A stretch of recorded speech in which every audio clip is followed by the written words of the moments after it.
The 2026 NFL Combine has officially wrapped up. We just got a really good look at some of the top prospects in this year's class and some under the radar guys who now have the attention of the entire league.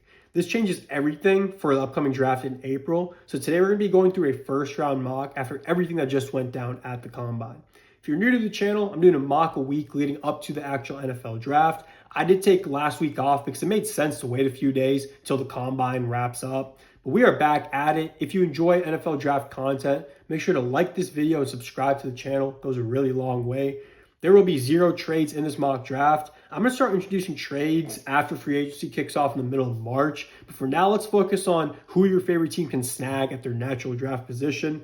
So starting off with the number 1 overall pick, nothing that went down at the Combine changes what's going to happen number 1 overall. The Raiders are going to be taking Fernando Mendoza. Their new head coach, Clint Kubiak's going to want a young quarterback to build this team around. We're not going to overthink this pick. It's Fernando Mendoza. Moving on to number 2 with the New York Jets. So we got word this week that the Jets traded away starting linebacker / edge Jermaine Johnson to Tennessee for T'Vondre Sweat. This makes it even more likely that the Jets are taking either Ruben Bain, David Bailey, or Arvell Reese here at number 2. We kind of already knew this or expected this before this trade went down, but this completely solidifies that. It makes sense to draft one of these blue chip kind of guys at number 2. And it makes sense to replace Jermaine Johnson with Arvell Reese. Arvell Reese is a guy who's listed as a linebacker here on PFF, but the Combine is listed as an edge. He's one of those hybrid linebackers that you can put at linebacker, put at edge, can really make a difference either way, no matter where he is on the field. One of the more elite talents in this year's class. So we will have the Jets taking him at 2. And then moving on to the Arizona Cardinals at number 3, they could continue the theme of targeting one of these blue chip kind of front 7 guys with Ruben Bain and David Bailey still on the board. But this Cardinals team has a lot of needs on that offensive line. And it looks like Kyler Murray is not going to be the quarterback in Arizona last season. But regardless of whoever is playing quarterback next season in Arizona, they stand no chance that O-line is completely incompetent as it is now outside of Paris Johnson.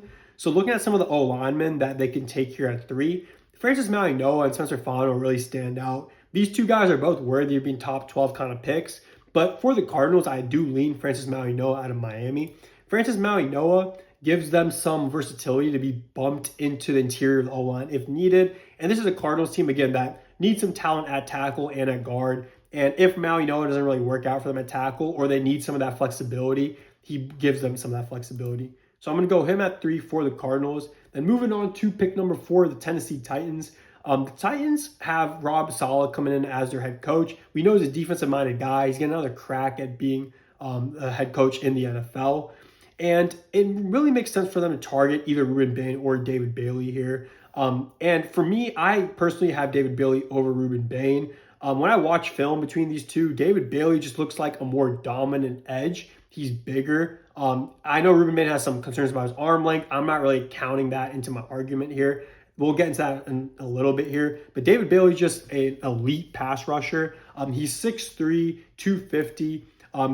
Again, just had a really strong year as a pass rusher for Texas Tech on a dominant Texas Tech defense.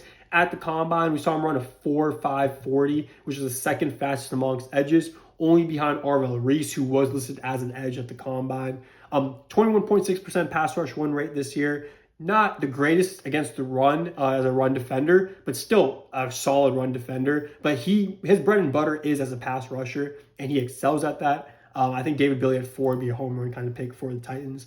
Move on to the G-Men at number 5. So there's been a lot of rumors this week that the Giants love Jeremiah Love at 5. And how could you not? I mean, for me, Jeremiah Love is the number 1 player in this year's class. We'll get into that in a little bit here. But I think it's a lot of smoke with the Giants actually taking Jeremiah Love at number 5. The reason for that is you have Cam Skattebo, you have Tyron Tracy, who are nowhere near the level of Jeremiah Love as talents, but they are solid NFL running backs, and you can get the job done with those two. And sure, you can take Jeremiah Love and you will be a better team for it, but you have bigger needs at receiver, O-line, in the secondary, and it just doesn't make sense for me for the Giants to take Jeremiah Love at 5. I think this is smoke because a team like Kansas City, like New Orleans, like Minnesota would look to jump some of these other teams to grab Jeremiah Love because they really have some of their biggest holes are actually the running back position. And what better way to fill that in a weak running back class than taking one of the best running back prospects we've seen in a long time with Jeremiah Love at 5. So I don't see the Giants doing it, and we don't have any trades in this video. So I'm going to have them focus on another big position of need for them, and that is the wide receiver 2 spot. So you have Malik Nabers, who is your number 1 alpha receiver. He will be coming off an ACL injury, and he should be fine. But with a knee injury of that severity, there's always a chance that a re-injury could happen. And if that happens, your young quarterback, Jackson Dart, who's looking to be potentially your franchise guy, is going to be in trouble if his number 1 receiver is Darius Slayton. That's just not going to cut it. And even if Malik Nabers is healthy, Darius Slayton or Jalen Hyatt are not cutting it as your wide receiver 2s. Wan'Dale Robinson is likely departing in free agency. You really need to bring in some talent at the receiver position with Malik Nabers. Between Carnell Tate and Mekhi Lemon, you really can't go wrong to address that second receiver spot for the New York Giants. Jordan Tyson's in the conversation too, but those injuries, that lengthy list of injuries is truly a concern. He missed almost 50% of his potential games at the college level, and that, I think, ultimately will keep him from being the number 1 receiver taken in this year's class. So when we're going back here to Carnell Tate and Mekhi Lemon, I do lean Carnell Tate because of the frame, 6'3", 195 versus Mekhi Lemon, who's 5'11", 190-ish.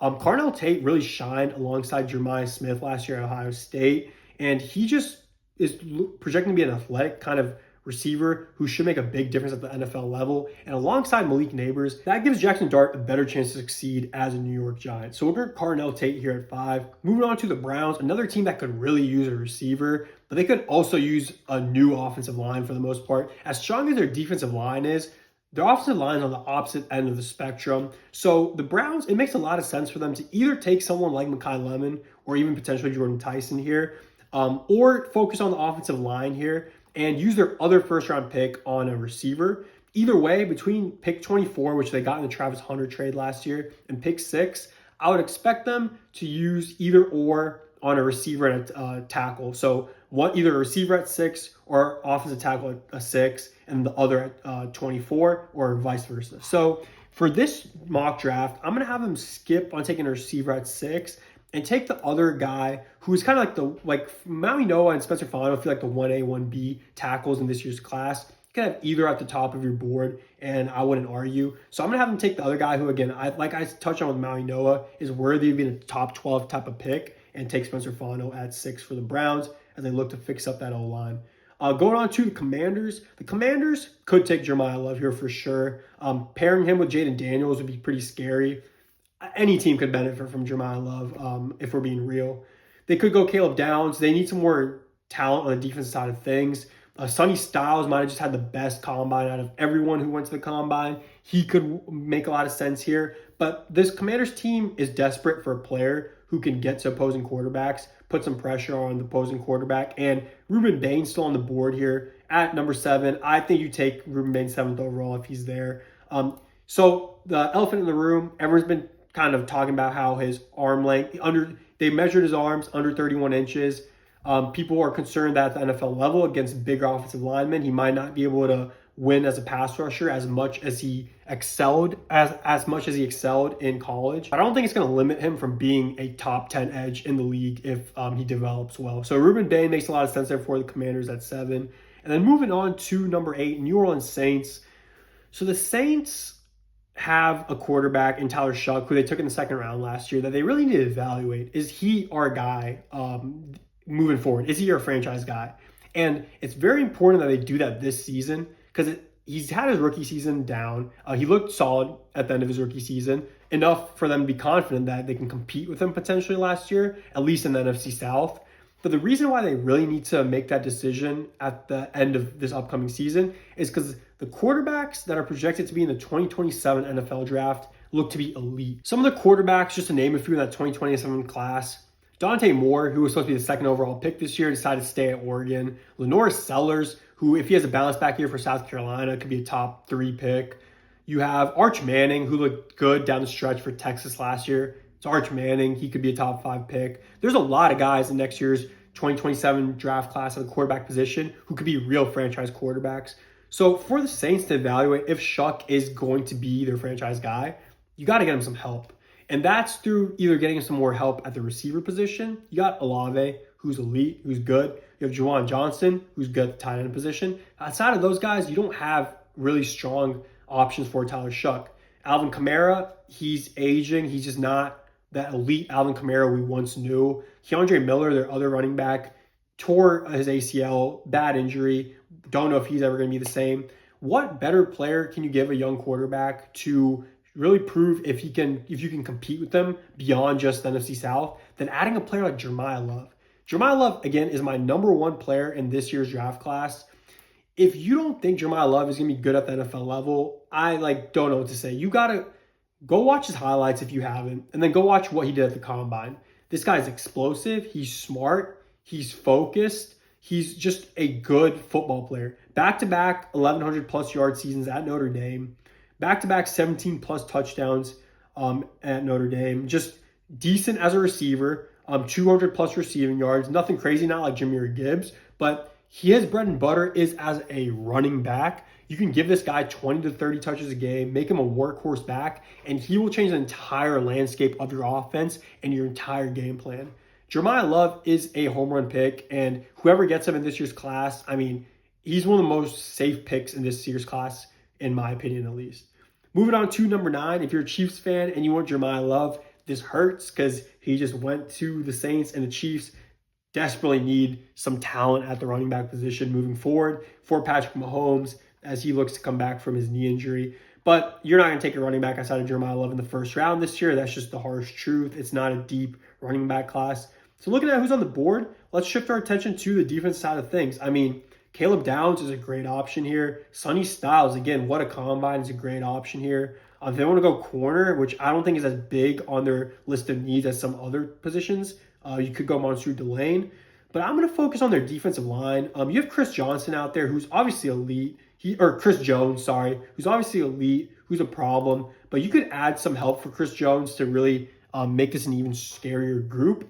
And if you told me a month ago Caleb Banks would be a top 10 pick in one of my mock drafts, I would say you're out of your mind. I was super low on Caleb Banks. My main strife with Caleb Banks was the fact that in 2024, he really showed us that he can be a high upside defensive lineman because of his ability to get to the quarterback as an interior D lineman, which is rare. It's hard to find interior D linemen who are elite in pass rush. And then he went down in 2025. We didn't get to see much out of him. And that kept me from keeping him as a top 20 type of pick. I projected him as a end of first round kind of guy. But then the Senior Bowl rolled around. Senior Bowl, he shined. He looked good at last day of practice. Senior Bowl game, he had half a sack. Showed that he still got that pass rush upside. And then I watched him at the combine. This guy's 6'6", 330. He's massive, but he looked healthy. He was running well. He just looked like a guy who I don't have any injury concerns about. And I can see why this guy was a highly touted defensive lineman. And now, if I'm being honest, he went from being maybe the 5th or 6th interior D lineman on my board to number 1 within a month. He shot up my board. He's grown on me a lot over the last couple of weeks. And Caleb Banks with Chris Jones would be scary. Just imagine these two guys who excel in getting to the opposing quarterback, coming for your quarterback. That is nightmare fuel. So Caleb Banks at 9, I think is a real possibility after what we've been seeing lately, that he is a top 10 pick. Moving on to pick number 10 with the Cincinnati Bengals. Bengals offense is great. They're poised to make a deep playoff run, but that defense, on the other hand, is limiting them so badly. That defense cannot make a deep playoff run. They tried to fix this last year with taking Shamar Stewart in the first round. Shamar Stewart just is kind of looking suspect. I don't know what's going to happen there. Hopefully it develops for them. But outside of him, Trey Hendrickson's probably gone. D Knight, at the linebacker position out of South Carolina, he looked pretty solid for them for sure. Your cornerback room's okay. You could just use a lot of new faces on that defense. And there are some good names on the board. If you want to go corner, Mansour Delane, Sonny Styles, again. Sonny Styles is probably a top 10 pick in this year's draft after that combine he just had, with his floor being 11 with Miami. I'm not going to go Sonny Styles here. I'm actually going to go Caleb Downs, who I do think is a better defensive prospect than Sonny Styles. Caleb Downs, we've known for the last 2 seasons, is going to make a difference at the NFL level. This guy's one of the smartest players in this year's class. He is just a baller. And I had Nick Emmanwori mocked to the Bengals in all my mocks last year. Of course, the Bengals didn't go that direction. They would have benefited had they gone Nick Emmanwori. And they can right some of their wrongs here by taking Caleb Downs. Caleb Downs is a way better prospect entering the draft process than Nick Emmanwori ever was. And Caleb Downs is just one of those players like Jeremiah Love who seems like a safe pick, who can make a real game-changing difference on his side of the field. So I'm going to go Caleb Downs here for the Bengals as they try to look to add some real premier talent on that defense. Moving on to the Dolphins, this team is a mess. If I was a Dolphins fan right now, it'd be hard to be optimistic. You're probably going to need a new quarterback soon, a new receiver, Tyreek gone. Defense has a bunch of holes. O-line has some holes. But use this year to retool, hit on some picks in this year's draft and just go from there. And I said it earlier, Sonny Styles' floor has to be Miami. I'm going to go Sonny Styles here for the Dolphins. So Sonny Styles, if you weren't keeping up with some of the news from the Combine, again, he was probably the biggest winner from the Combine. His 40 time was tied with his Ohio State teammate Arvell Reese for the fastest 40 amongst all front seven players on defense. His 43.5-inch vertical jump was the highest by an off-ball linebacker since 2003. Cherry on top, he had a 10 out of 10 relative athletic score, which ranks first out of 3,200 plus linebackers from 1987 to today, 2026. And he did all of this at 6'5", 243 pounds. He is massive. He is fast. He's explosive. They were showing a comp between him and CeeDee Lamb running the 40. He's faster than CeeDee Lamb, at least based on his 40 time at the Combine. He's as big as DK Metcalf. This guy is a freak, and he showed it on the field last year. Elite in coverage, really good as a run defender. Not the best pass rusher, but he still made a difference at the line of scrimmage. Sonny Styles is a stud, and if you're Miami, you cannot pass on him here. It just makes too much sense. And again, I feel like 11 is absolute floor for Sonny Styles. Moving on to pick number 12. So the Cowboys have 2 first-round picks, pick 12 and pick 20. They did get pick 20 in that Micah Parsons trade from Green Bay. And the Cowboys, while they do have 2 firsts, they don't have a second. I think there's a real strong chance they trade back from one of these firsts to add some more draft capital, including the second round. And I don't think that's going to happen here at pick 12. Considering some of the names on the board that can really help them. And the name specifically I'm talking about is Mansour Delane. One of the biggest needs for the Cowboys is to, retool that cornerback room. And I think Mansour Delane's by far the number 1 prospect at the corner position in this year's class. He doesn't have the injury concerns Jermod McCoy has. He doesn't have the height concerns Avion Terrell has. He had a really strong year at LSU last year. He had 2 decent years at VT, nothing crazy. He transferred over to LSU and then really balled out. Some may say that's a result of him being around SEC kind of talent at LSU and just taking advantage of that. But either way, he took advantage of it, even if that's the case, and he balled out. Like, he was the lockdown number 1 corner in the SEC for LSU. Elite in coverage last year, allowed a 31.3 passer rating, which is awesome, super low, 2 picks. And yeah, this guy is just easily, in my opinion, the number 1 corner in this year's class. If you want a true lockdown cornerback 1, which Dallas needs after I don't want to dismiss Siobhan Revel completely because he was battling back from an injury last year, but he was the worst corner in all of the NFL last year, according to PFF. And then moving on to pick 13, like the Cowboys, the Rams also have 2 first-round picks in this year's draft. They got this pick from Atlanta last year when the Falcons traded up for James Pierce Jr., so this feels like a luxury pick for the Rams in the sense that they do have some holes at the cornerback position. They could add some youth to the O-line. But when you're picking this high, you're just going to want to take the best available player at 13 who can make a difference for you not only this season while you try to go win a Super Bowl with Matthew Stafford, but also beyond. And when I think of that, I look at some of the receivers on the board here, but more specifically Mekhi Lemon and Jordan Tyson. So Jordan Tyson, again, has some injury concerns.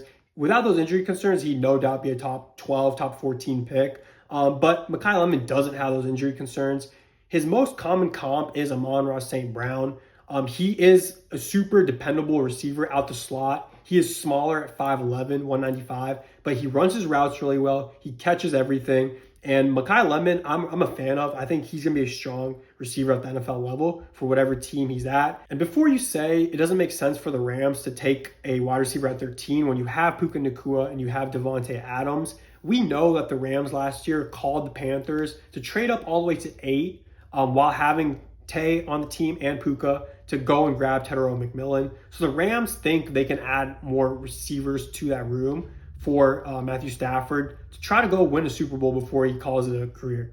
So what better receiver to add to that room than Mekhi Lemon? And Tay is elite. He's a Hall of Famer. He had a really good year last year, but Father Time's going to catch up to him at some point. He's probably not part of the Rams' long-term plans.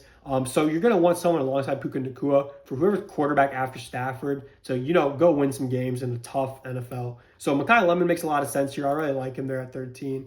Moving on to 14.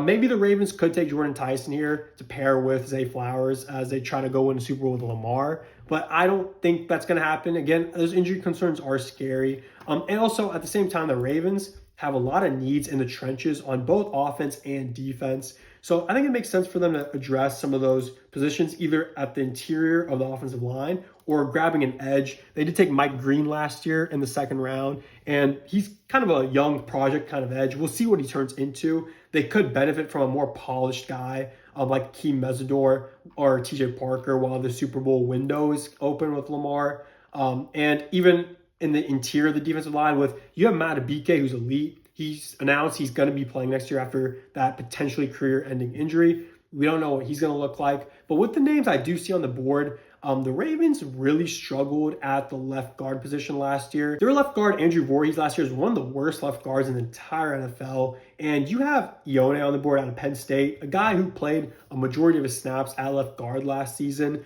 And this kind of feels like a solid spot to take the first guard in this year's class.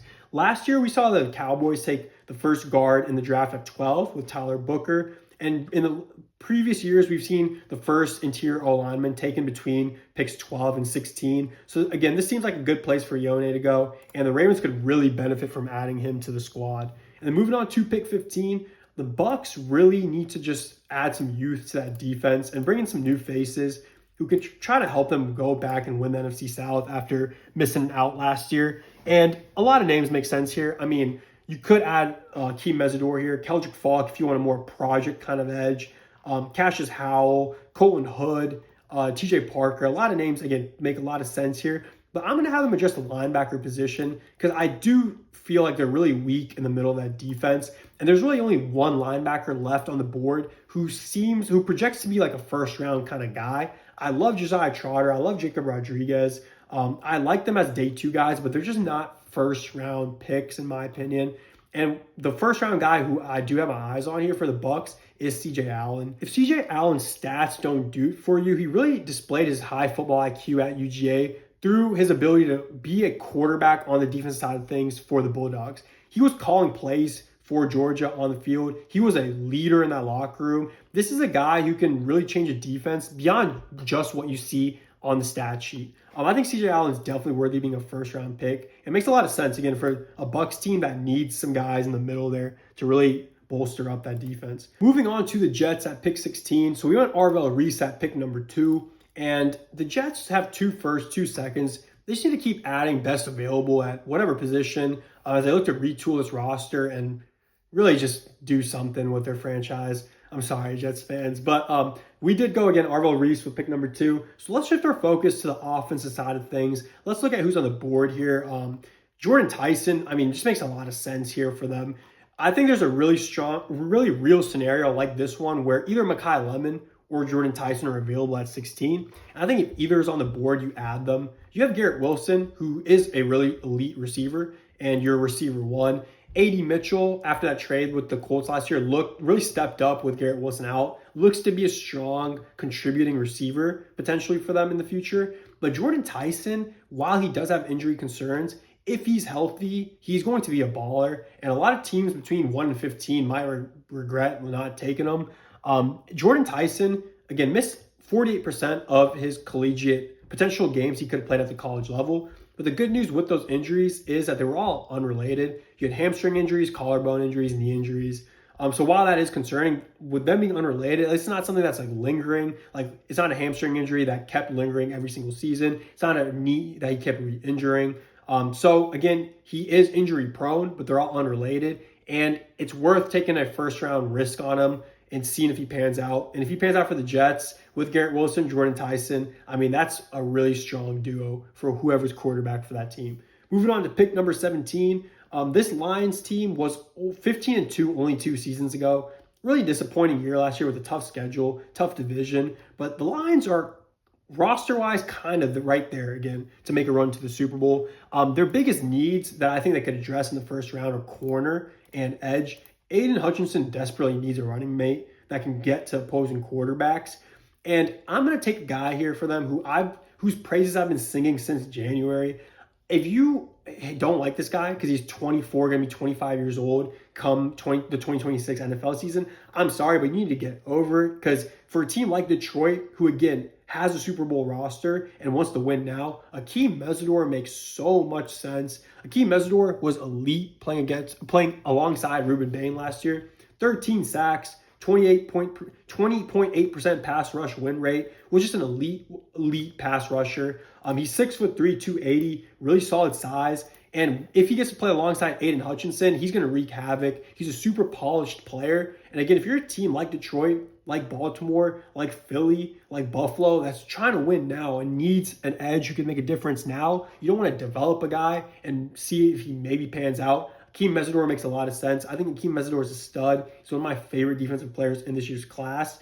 And I'm willing to overlook the fact that he's going to be 25, especially, again, if I were a team like Detroit. Moving on to the Vikings. So some big news for the Vikings the last couple of days. The Vikings are releasing two veterans, Aaron Jones and one of the better pass rushing DTs in the league, Javon Hargrave.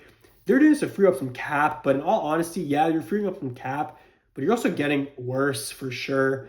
This is the Vikings team that's really trying to find their identity. Like, Sam Darnold went off and won a Super Bowl. You're stuck with J.J. McCarthy. I'm not giving up on J.J. McCarthy, but I don't know. He didn't show a lot last year where you can be confident that he's your guy. There's Anthony Richardson trade rumors, Kyler Murray trade rumors. We'll see what happens there, but the Vikings really need to just add some more talent wherever they can, I guess. Running back with Aaron Jones being released is a massive need, but again, like I said a little earlier, you're not taking a running back in the first round outside of Jeremiah Love. They can focus on that on day 2, maybe even day 3, or through free agency. But I don't know how they would do that through free agency with their cap situation. But considering they did just release Javon Hargrave, there are some solid interior D linemen on the board here that I would really like to see them target here if they're not going to take a cornerback or a safety. And looking at some of these interior D linemen, Caden McDonald, Peter Woods, Lee Hunter all stand out to me as first-round kind of talents. I lean Caden McDonald out of the 3. The reasoning is Lee Hunter will be 24, so he's older than both of these guys. Peter Woods had a down year, but so did all of Clemson, but it was a really, really down year in comparison to 2024 and 2023. But I still think Peter Woods is a first-round player. The reason I lean Caden McDonald is because Caden McDonald really broke out for Ohio State last year, and he did at 20 years old. So we saw what he could do as a 20-year-old player, and the ceiling is, we don't know what the ceiling is with him. He could continue to develop. He was elite against the run last year, one of the best run defenders at the interior D-line in this year's draft class. Not that great as a pass rusher, but he could potentially develop into a competent pass rusher at the NFL level. Solid size at 6'3", 326. I think Caden McDonald's one of those really high upside type of prospects in the first round this year, where if you develop him right, he can be a cornerstone piece for your defense. So we'll have the Vikings take Caden McDonald there with the recent news. And moving on to my Carolina Panthers. Panthers could go a lot of ways here. If Icky is gone, which I expect them to move on from him. Left tackle is in play here with someone like Hayden Proctor. But I expect them to, sign a veteran who can kind of just plug and play for a year or two while they really address the front seven, because this Panthers front seven just needs some more talent, especially that linebacker room. But with CJ Allen off the board now and some of these other linebackers off the board, I think it would be a reach to take a linebacker for them at 19, where they can get a guy in the second or third round like Josiah Trotter, like hopefully Jacob Rodriguez, who I'm really high on. I would shift my attention to the D-line in that case. So Keldrick Falk, I'm just not super high on. If you've been watching my videos, you know I don't really like the rawness of Keldrick Falk, especially not for a team like Carolina, who needs to kind of get some guys who can make a difference now with Nick Scorton, who's really emerging as an edge player. So I think when I look at guys like that, I think of TJ Parker. Like we just talked about with Peter Woods, TJ Parker did have a down year like the rest of Clemson, but in 2024, at the end of 2024, he's being talked about like a future top 10 pick. He absolutely balled out. At the Senior Bowl this year, TJ Parker just stood out. He looked better than a lot of people there. Combine wasn't bad for him, looked solid. I think TJ Parker's more polished than a lot of these other guys that could go in the first round at the edge position. 6'3", 260, solid size. I think him and Nick Scoring could pair well together. I would go take him over Cassius Howell if I was Carolina. Cassius Howell seems really similar to Nick Scoring. I don't think we need two guys of that same type of style of play when we just need some more versatile edges who can help in the run against the run. It can get to the quarterback and just do a lot more. So I am going to go TJ Parker here for Carolina. Pick 20, Dallas. So with the 12th pick, we took Montreux Delane, addressed a big need for Dallas there. The Cowboys have a massive need at linebacker. And again, I really like these day 2 linebackers, but considering the Cowboys don't have a second round pick, I don't expect Anthony Hill, Jake Golladay, Josiah Trotter, and probably after the combine, Jacob Rodriguez, just had Jacob Rodriguez to be there for the Cowboys in the 3rd round.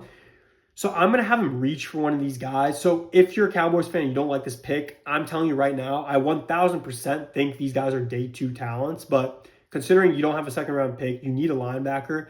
I'm going to take Anthony Hill. Again, I do think Anthony Hill is a second round talent. But Anthony Hill just had a really strong combine. He had the 3rd fastest 40 amongst linebackers. He was near the top in almost all the other drills with his fellow linebackers. And he did all this at 6'3", 223 pounds or 230 pounds. So Anthony Hill has that frame to be a NFL linebacker. I really do think he's going to be a solid starting linebacker. Maybe not like a superstar, but I think he'll be a solid starter, which Cowboys could definitely need right now. So as much as of a reach this is, I mean, they need to address that linebacker position. And again, the guys who I'd want them to draft aren't going to be there in the 3rd round. So we'll go Anthony Hill here. Pick number 21. Nothing has changed here in the last 6 weeks. And nothing is going to change here unless I have him go higher than 21.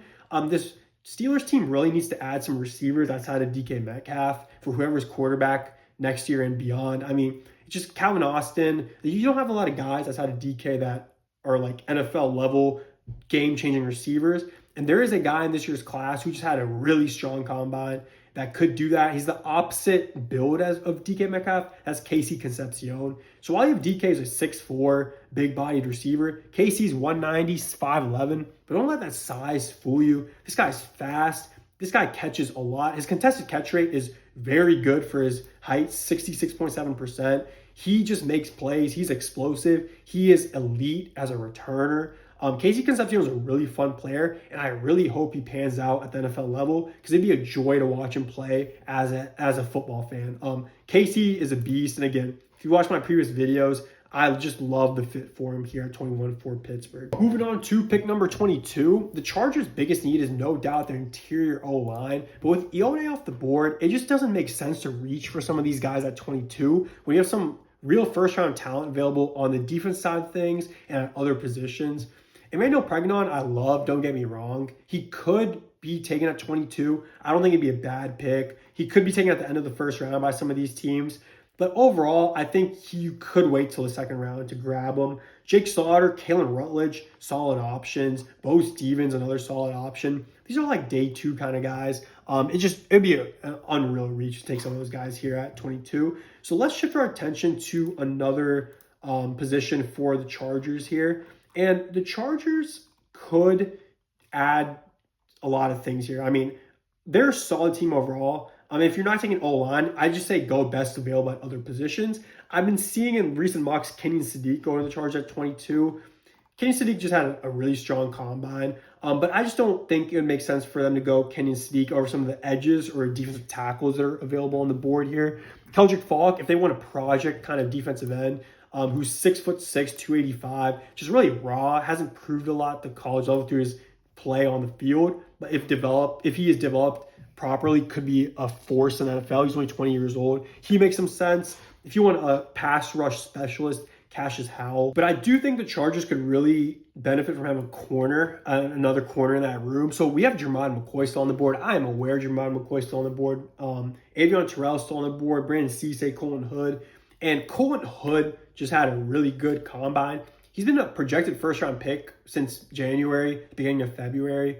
And after that combine, I think he locked himself in as a 1st-round pick. I think it'd be a crime if he was a 2nd-round pick. And if someone does get him in the second round, you're getting a really solid prospect at the beginning of the second round. I like his size a little bit over Avion Terrell. Avion Terrell does have some height concerns, and I'm actually going to take him over his teammate Jermon McCoy. So you could come at my head all you want on this one, but I'm going to give you my reasoning of why I am going Colin Hood over Jermon McCoy. So Colin Hood actually played in 2025. He stepped up when Jermon McCoy was out for the season as Tennessee's #1 corner in a tough SEC, and he really stood out. Like, he did his job. He got it done as the #1 corner for Tennessee. Jermon McCoy looked elite in 2024. His 2024 film is awesome, but he didn't play in all of 2025. And then we just got word that he felt healthy-ish at the end of 2025, decided not to play to finish off his collegiate career, which, you know what, I can understand. You don't want to re-injure yourself just to play a couple games and then, completely tank your draft stock, or maybe not even be able to declare for the draft the following season. But then you don't run at the combine. You don't do anything at the combine, like no drills, no nothing. And that's just a red flag, because if you claim you're healthy and you're not really like showing us what you can do on the field, it's a problem. But the thing is, Jermon McCoy and his team did say that they're going to have a pro day soon here where he actually will run the 40. We'll have some on the field drills. His medical report should come out soon. But before we see him actually on the football field, before we see his medical records, I can't take him in the first round over Colin Hood. I can't take him over Monsieur Delane. If the medical reports don't check out, if he doesn't look explosive at his pro day, I can't take him over Avion Terrell. I can't take him over potentially Brandon Cisse. The thing is, you might think this is crazy, but this time last year, Will Johnson out of Michigan, another corner who was projected the #1 corner in last year's class, supposed to go top 15 overall, fell all the way to the second round because his medical reports came out and they were not promising. So there is a real possibility that we got to start having a conversation with all these red flags that Jermon McCoy might not be a first-round pick if things don't check out. I hope that's not the case. I hope things work out for him, because it'd be a joy to watch him play as a true first-round talent. I hope he's healthy, because he'd be huge for whatever team gets him. But there's a real chance that he either falls to the end of the first or even out of the first round, considering all these red flags and the fact that we still haven't seen him on the football field in almost 2 years now. So it's just something that, needs to be said. So that is why I'm sliding down this board. Going on to pick number 23, I just talked about Kenyon Sadiq having a great combine. Kenyon Sadiq just ran the fastest 40 by tight end in combine history. Kenyon Sadiq is a very intriguing prospect because of athleticism. And with that combine performance, I think he locked himself in as a first-round pick. I think a team like Carolina could take him as early as 19. I think the Chargers, the Eagles, even maybe Buffalo, which I think is pretty unlikely, but the 49ers with Kittle's injury, the Broncos. There's a lot of teams that would take Kenyon Sadiq in the first round. My one thing with Kenyon Sadiq is that his college statistics and his production aren't as high as they should be for as athletic as he is, as much of a difference as he could probably make. But again, I think my concern from that comes from a guy like OJ Howard, who's really athletic, had a good combine, was a first-round pick, and just didn't do anything at the NFL level. But Kenyon Sadiq, could just be a better player than OJ Howard for sure. And if Kenyon Sadiq pans out for the Eagles or any other team, it's going to be a huge get for them. And for a team like the Eagles, who apparently Dallas Goedert might not be an Eagle anymore next year, contract talks haven't been looking good. We'll see what happens there with free agency. Kyle Pitts is staying in Atlanta. Like, he's not an option for Philly anymore. A.J. Brown might get traded. So if Dallas Goedert and A.J. Brown are not in Philly anymore, Jalen Hurts is going to need someone outside of Devonta Smith to get the ball to. And Kenyon Sadiq just makes a lot of sense. You patch two holes at both kind of receiver and definitely at tight end. People don't really realize this, but Kenyon Sadiq is one of the better run blockers in this year's tight end class, which you wouldn't really expect for your prototypical receiving tight end. But yeah, Kenyon Sadiq can really just do a lot. And I think he, again, locked himself in as a first-round pick with that combine performance.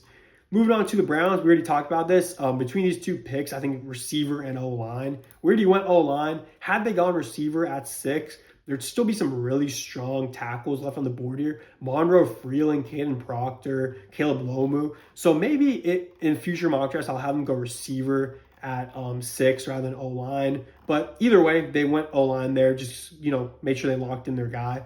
And now we'll shift our attention to the receiver position. I like Denzel Boston to be an end of first round kind of guy. Omar Cooper, after that combine he had and a really strong season at Indiana, could probably be an end of first round guy. I think he's gonna be a solid NFL player. Chris Bell's coming off a brutal injury. I think he's gonna fall to the middle of the second, even later potentially, because it's like coming back from an injury. He's not gonna be participating in the off season stuff.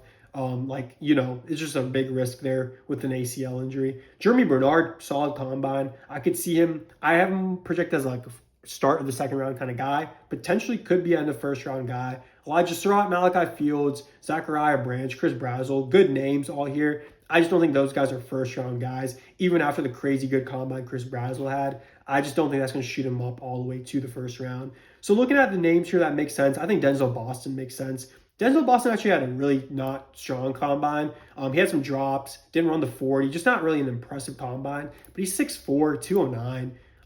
Compared to some of the other guys on the board that we had earlier, I think he has the best chance of being a wide receiver 1. I think he's a strong wide receiver 2 prospect. I don't really think these guys here are wide receiver 1s. In general, I don't think this year's draft class has a lot of strong wide receiver 1s.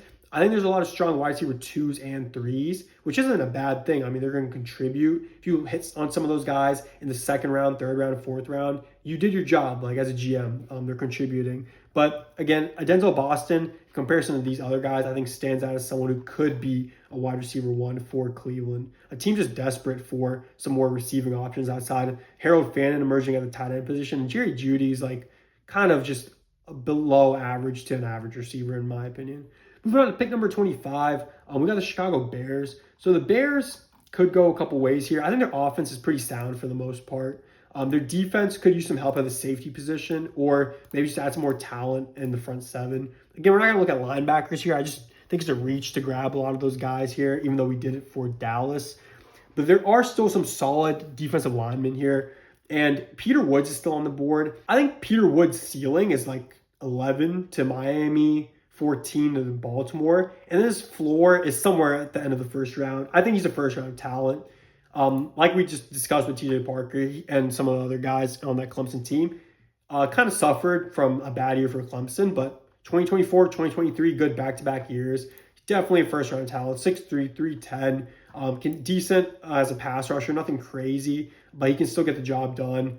Good run defender. Overall, just a good interior D lineman, and I think that would patch a big hole for the Bears. And Bears fans should be happy with taking someone like Peter Woods, falling all the way to 25 for them. Pick number 26, the popular pick here is a receiver. But I like Omar Cooper, I like Jeremy Bernard, but again, these are like wide receiver 2s. The Bills need a wide receiver 1, and you know these guys aren't going to be wide receiver 1s for you, most likely. Malachi Fields has been mocked in the first for some reason to Buffalo. He had a great Senior Bowl, so maybe that is what to do with it. And the fact that he's 6'4", 222, I just don't think he's a first-round pick. I think he's an end of second round. You could take a flyer on him in the middle of the second round, but I just think he'd be a wasted pick for the Bills there. Considering there's some defensive talent on the board that should be first-round picks. And Buffalo just released a bunch of guys. They need some youth on that defense.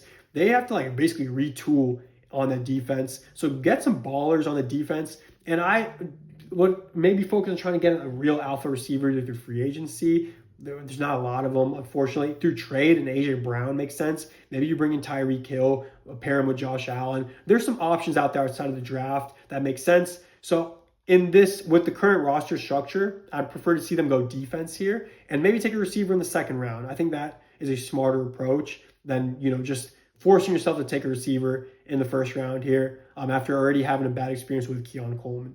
So looking at who's on the board here, you could take someone like Keldrick Falk, Cassius Howell, but I'm actually going to have them address a safety position and take Emmanuel McNeil-Warren. I'm not going to take a corner because they took Maxwell Harrison in the first round last year. Not going to go back-to-back years with a corner. Emmanuel McNeil-Warren, I'm really high on. Unfortunately, he didn't have the combine I envisioned him to have. I thought he was going to have a really explosive combine that displays the kind of athlete he is. Because on tape, this guy is a beast. He's 6'2", he's a hard hitter, finishes tackles, he's speedy. He's got high football IQ. He's got a knack of knowing where the ball is, knowing where to be. He's just a really strong, solid safety. And I think he's going to be a beast at the NFL level. I thought there was a real possibility he's going to have a really strong combine that shoots him into the top 20. Because if a team's going to look for the next Nick Emmanwori, I think their best bet is Emmanuel McNeil-Warren. The good thing is for some of these teams that like could take advantage of him not having the best combine, he might be a steal at the end of the first round or the beginning of the second round. And again, I'm still high on Emmanuel McNeil-Warren. I'm not going to let a subpar combine just flip my stance on him. I really still like him based on the tape I saw from him over his couple of seasons at Toledo. Moving on to pick number 27 over here with San Fran. San Fran needs a pass rushing kind of guy at the edge position. So there's some options here for that. They could go receiver, but like, again, second round kind of guys. At this point, I don't really have them taking receiver. Maybe Omar Cooper, but I'm going to have him focus on edge. Cassius Howell should be a first round pick. Excelled as a pass rusher last year. Feels a big need for the Niners. Does what they need him to do for them. He had 12 sacks last year. And like people talk about the arm length concerns of Ruben Bain being under 31 inches. Cassius Howell's arms are even shorter, but no one talks about it because he's not a big name top 10 projected pick for like the casual people who like maybe don't read deep outside of the top 10 for the NFL draft and mock drafts and stuff. So that is a concern for Cassius Howell, but the fact that no one talks about it as big of a concern as it does for Ruben Bain kind of shows you that the arm length conversation around Ruben Bain might be blown a little bit out of proportion. I know picking a guy top 10 is a lot different picking a guy at 27, but still a first round pick. And like, I think Ruben Bain's gonna be fine. I think Cassius Howell should be fine for the type of edge player he is. And moving on to pick number 28, good news for the Texans. They pick at 28 and then again at 38. So pretty close picks for them between the first and second round because they have 2 second round picks. Their biggest need by far is the O-line. Lucky for them, there are some good names here for them to address. If you want to go interior, you could take Emmanuel Pregnon. When you have some of the tackles on the board here, it makes sense to take a more premier position like offensive tackle. Monroe Freeland just had a really good combine. I could see him going there 6'7", 315, played at Georgia, like 2 solid years. But Caden Proctor at from Bama really, just exploded this year and really just had a good year. 6'7", 366, big size. I think Caden Proctor makes a lot of sense here. Grab a left tackle. If they want to go more athletic, Caleb Lomu's on the board there from Utah. He's a really athletic kind of tackle that could be moved around a little bit and has a really high ceiling. Moving on to pick number 29, we have Mekhi Lemon. I'm going to stop the Jermod McCoy slide here. Again, if his medical reports aren't good, if his on-the-field workouts aren't good, he's not going to be a first-round pick for me. But let's say that, one of the other is good or whatever. Like, if they are both really good, he'll be higher than 29. But for the time being, based on current state of things, I'm going to have him go here to the Rams at 29. They have a big need at cornerback. If Jermod McCoy actually pans out for them like he looked like in 2024, the rich just got richer, and that Super Bowl window is looking good with both Mekhi Lemon and Jermod McCoy. That'd be one hell of a first round for the Rams. Moving on to pick number 30, the Broncos are really sound on defense. O-line's really solid. Bo Nix could use some more weapons. I really love Eli Stowers. He's my number 1 tight end in this year's class. But considering Harold Fannin just came off 2 years ago, arguably the greatest season for a tight end in college football history, and then went on to be a 3rd round pick, I expect Eli Stowers to be like end of 2nd round, beginning of 3rd round kind of guy, like Harold Fannin. Too early to go tight end. So I'm going to shift my attention to receiver because they're not going to take a running back. Again, this is not the year to take a first-round running back if it's not Jeremiah Love. I think Omar Cooper would be a great pick here. Omar Cooper balled out in Indiana last year, had a strong combine, is projected to be a really strong slot receiver at the NFL level. I think Omar Cooper is just going to be a good receiver in the NFL. Probably not a wide receiver 1, but just a really dependable guy like Khalil Shakir, who can just, you can get, he'll be there where you need him to be, and your quarterback can have some trust in Omar Cooper, because Bo Nix could use some guys outside of Courtland Sutton to really move the ball downfield, because you have Troy Franklin, you have Marvin Mims, but there's some injury concerns with those guys, some inconsistencies. So I'd like to see a guy like Omar Cooper on that team. New England Patriots, they have some needs on the interior of the O-line as well. Again, I think you can just target a lot of these guys on day 2, so we're not going to have them take any of them here. Keldrick Faulk's still on the board. I'm not a big Keldrick Faulk fan because he reminds me a lot of Shamar Stewart and Chop Robinson in the sense that he's a young defensive end, pretty raw. He's 20 years old, similar to Chop and Shamar Stewart, but he's massive, 6'6", 285, physically gifted. That's where the draw is with him. But the stats from college entering the draft just don't back up him being a first-round pick. But at the end of the first round, I don't hate it. Like, it's worth taking him because if he does pan out, he is going to be a force. And he was pretty good against the run last year. And in 2024, he did have 9 sacks. He did show that he can get to the quarterback. Again, he's just more of a project. A team like New England can probably take on a project right now as they need a kind of cornerstone edge who can, make a difference for them on the defensive line. So I'm going to go Keldrick Falk for them here. And then finally, Seattle Seahawks, Super Bowl champions. Of course, every team's going to have some holes. You got to nitpick with the Super Bowl winning team. But if we're going to nitpick, it looks like Tariq Woolen's not going to be on the team any longer next year. So that opens up a big hole amongst starters on that defense. You have Devin Witherspoon as your number 1 corner, but with the 6'4" Tariq Woolen, who had a really good rookie year, but just didn't look that good the last 2 seasons, if we're being honest.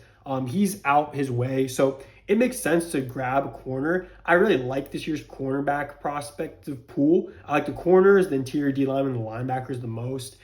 So since the Seahawks aren't going to pick again for a while, I think it makes sense for them to grab one of these corners. And Avion Terrell, I know he's undersized, but he should be a first-round cornerback. This might be low for him for a lot of people, but I do think there's a strong chance we see Colton Hood and Jermon McCoy go above him, just because, again, the size. If Jermon McCoy's injury concerns are real and he falls out of the first round, Avion Terrell is probably going to go earlier than 32. But for the way this mock draft has fell, I think Avion Terrell just makes a lot of sense here. He's quite the opposite of Tariq Woolen. Tariq Woolen is 6'4", above 200 pounds, I believe. Avion Terrell's like 5'11". Honestly, it looks more like 5'10", 190. But he just was consistent at Clemson. Not the best year last year, if we're being honest. But again, Clemson just had a bad year. Another player probably a victim of that. But 2024 was really solid. 2023 was pretty solid. I think he's a first-round guy. And before I hit draft on Avion Terrell, I wanted to show you guys, like, this year's second round is very interesting. There are good names going into the second round. Dylan Thieneman, Monroe Freeland, Caleb Lomu, Lee Hunter, Zion Young, Brandon Cisse, Ty Simpson, Emmanuel Pregnon, Eli Stowers, Max Ironacre, D'Angelo. Like, there are names this year. Josiah Trotter.